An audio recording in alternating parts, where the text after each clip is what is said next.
This was a frightening, well-planned, targeted murder that was intended to cause shock and attention and intimidation.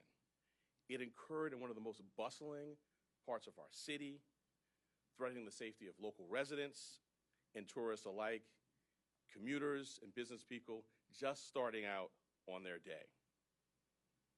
Let me say a bit more about the charges. They include 1 count of murder in the first degree as a killing in furtherance of terrorism, 2 counts of murder in the second degree, 1 charging that the killing was done as an act of terrorism, and the second pertaining to the fact that the killing was intentional. The maximum penalty possible for murder in the first degree and murder in the second degree as an act of terrorism is life without parole.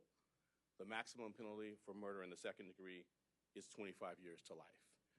There are additional counts as well.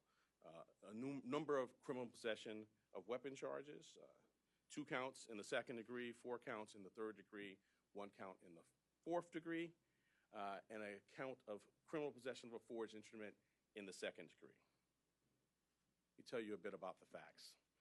On November 24th, we allege that the defendant arrived in New York City to murder Brian Thompson. After the defendant arrived in New York City on a bus at Port Authority, he checked into the hostel on the Upper West Side using the name Mark Rosario with a fake New Jersey ID. On the morning of December 4th, the defendant left the hostel just after 5:30 a.m. and traveled to Midtown. For nearly an hour, we allege the defendant waited in the area near the Hilton Hotel, waiting for Mr. Thompson to appear. From 6:38 a.m. to 6:44 a.m., the defendant stood across from the entrance of the hotel on West 54th Street.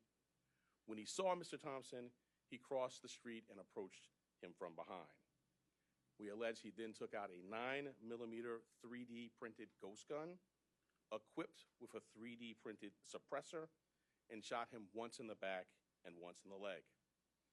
The defendant then fled northeast on 54th Street and took an e-bike uptown before getting into a taxi that took him to West 178th Street and Amsterdam Avenue. On December 9th, the defendant was spotted at McDonald's in Altoona, Pennsylvania.